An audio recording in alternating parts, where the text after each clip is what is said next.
सह्याद्री अतिथीगृहावरती देवेंद्र फडणवीस साहेब जे महाराष्ट्राचे मुख्यमंत्री आहेत यांच्या अध्यक्षतेखाली पार पडलेल्या बैठकीमध्ये नुकताच एक महत्त्वाचा पदभरतीच्या संदर्भामध्ये निर्णय घेण्यात आलेला आहे.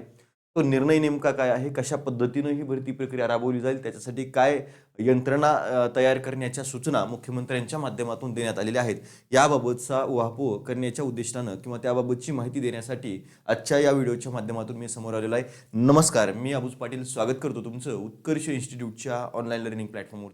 प्रथमतः विनंती करेल की जर चॅनलवरती नवीन असाल तर चॅनलला सबस्क्राईब करून ठेवा, जेणेकरून अशाच महत्त्वपूर्ण ज्या अपडेट्स आहेत त्या तुम्हाला कायम मिळत राहतील. ठीक आहे, चला मग बघूया की 70,000ची जी काही पदभरती राबवली जाणार आहे त्याच्यामध्ये MPSCच्या माध्यमातून या ठिकाणी 50,000ची भरती प्रक्रिया राबवली जाते. आता येतं जर बघितलं तर या ठिकाणी संदिग्धता तुम्हाला पाहायला मिळेल की जे नोटिफिकेशन DGIPRच्या माध्यमातून फिरतं आहे त्याच्यामध्ये आपल्याला बऱ्याच प्रमाणामध्ये संदिग्धता आहे, ते समजलेलं नाहीये.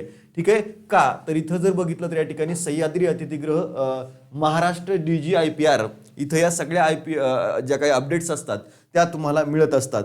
लक्षात ठेवायचं, महाराष्ट्र गव्हर्नमेंटचे जे काही GR वगैरे जे असतात, जे निर्णय असतात ते या DGIPR वरती तुम्हाला मिळत असतात. ही सुद्धा एक महत्त्वाची बाब लक्षात असू द्या, जेणेकरून तुम्हाला भविष्यामध्ये कुठल्याही योजनेचा एखाद्या उपक्रमाचा या ठिकाणी जर GR पाहिजे असेल तर तुम्हाला DGIPR वरती या ठिकाणी काय जाणार आहे तर उपलब्ध करून दिला जात असतो. सो तिथं बघायचं. ठीक आहे, सो बघा या ठिकाणी जर बघितलं तर सह्याद्री अतिथीगृह मुंबई मुख्यमंत्री देवेंद्र फडणवीस यांच्या अध्यक्षतेखाली सेवा प्रवेश नियमावली सुधारणे संदर्भात बैठक झालेली आहे.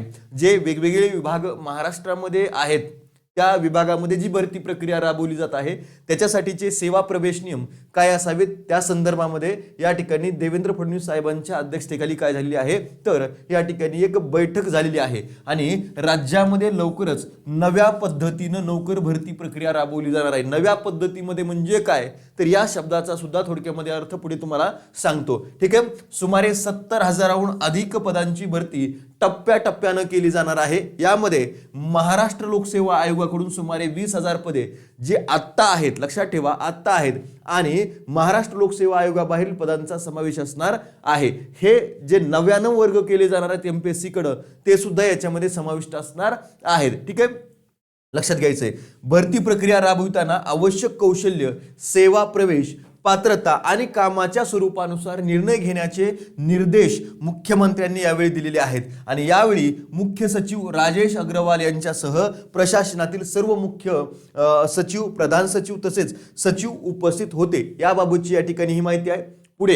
पुढे जर बघितलं याच्यामध्ये जर बघितलं राज्य शासनाच्या सेवा प्रवेश नियमावलीमध्ये सुधारणा करण्यासंदर्भातील निर्णय लवकरच मंत्रिमंडळ बैठकीमध्ये घेतला जाईल.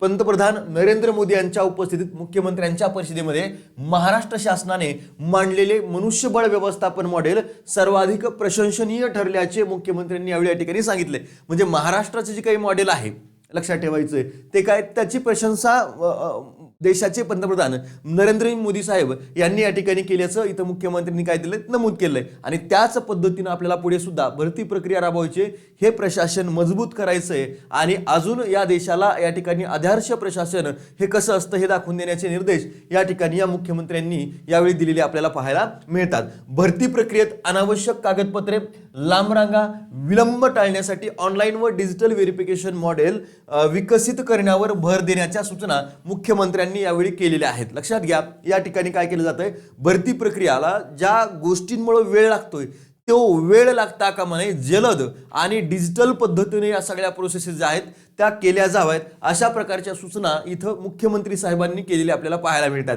ठीक आहे, आता इथे एक गोष्ट लक्षात ठेवायची की जेवढ्या जास्त प्रमाणामध्ये आपल्याला वेळ लागतो, जेवढा जास्त या ठिकाणी किचकटपणा असेल तेवढी भरती प्रक्रिया ही या ठिकाणी संदिग्धता निर्माण करणारी असते. त्यामुळे मुख्यमंत्र्यांच्या निर्देशानुसार कमी वेळेमध्ये या ठिकाणी ही भरती प्रक्रिया पटकन राबवली जावी. कागदपत्रांच्या ज्या काही पूर्तता आहेत त्या सुद्धा लवकरात लवकर केल्या जाव्यात आणि विद्यार्थ्यांना सरळ पद्धतीने, सोप्या पद्धतीने ही भरती प्रक्रियेला सामोरं जाता यावं यासाठी या ठिकाणी मुख्यमंत्र्यांनी याच्यामध्ये निर्देश दिलेले या ठिकाणी आढळून आलेले आहेत. ठीक आहे, संपूर्ण भरती प्रक्रिया पारदर्शकपणे आणि विश्वासार्ह असावी. मी तुम्हाला आताच म्हटलं की विद्यार्थ्यांच्या मनांमध्ये संदिग्धता कधी निर्माण होणार आहे?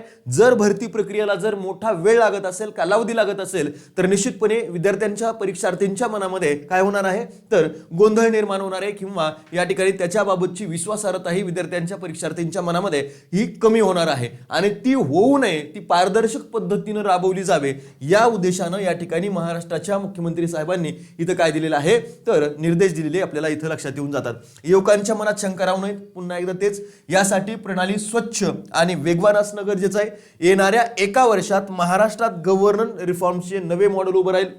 यात कोणत्याही विभागाने मागे न राहता सर्वांनी एकत्र येत प्रशासनाला सुधारणा यशस्वी कराव्यात, प्रशासकीय सुधारणा ज्या यशस्वी कराव्यात, अशा प्रकारचे निर्देश हे मुख्यमंत्री देवेंद्र फडणवीस साहेबांनी दिलेले आहेत. आणि ही भरती प्रक्रिया स्वच्छ पद्धतीने म्हणजेच काय तर MPSCच्या माध्यमातून राबवली जाते आहे. मग इथं काय म्हटलेलं आहे तर लक्षात ठेवायचं की इथं नवीन पदभरती या नवीन प्रक्रियेनुसार राबवली जाते. तुम्ही म्हणाल सर 20,000च म्हटलेलं आहे, तर लक्षात ठेवा हे 20,000 जे आहेत ते 20,000 ऑलरेडी MPSC कडे जे पद आहेत ते आणि त्याच्यासोबत नवीन दिली जाणारी पदभरती आहे 70 पैकी या ठिकाणी जवळपास हे 50,000ची पदभरती जी काय आहे ती मिळालेल्या माहितीनुसार 50,000 पदांची ही MPSC मार्फत राबवली जाणार आहे. आणि बाकीचे जे या ठिकाणी गट ड प्रवर्गातील पदे आहेत ती त्या अथॉरिटीकडे असणार आहेत. लक्षात ठेवायचं गट क पर्यंतची जी काही पदभरती प्रक्रिया आहे ती संपूर्णपणे MPSC कडे दिली जाणार आहे. 50,000 पदं येणाऱ्या कालखंडामध्ये टप्प्याटप्प्याने भरली जातील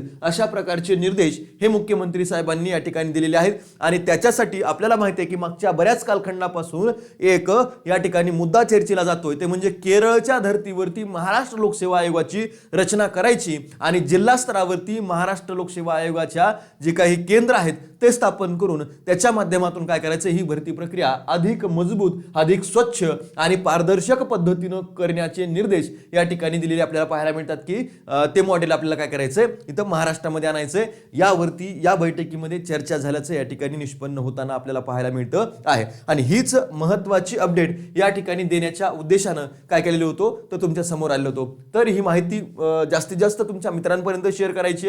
व्हिडिओ आवडला असेल तर लाईक करायचे आणि जास्तीत जास्त या ठिकाणी नवीन असाल चॅनलवरती तर सबस्क्राईब करायला विसरायचं नाहीये. सर्वांनी सबस्क्राईब करून ठेवा जेणेकरून ऑथेंटिक आणि सर्वप्रथम योग्य ती माहिती तुम्हाला या ठिकाणी मिळणार आहे.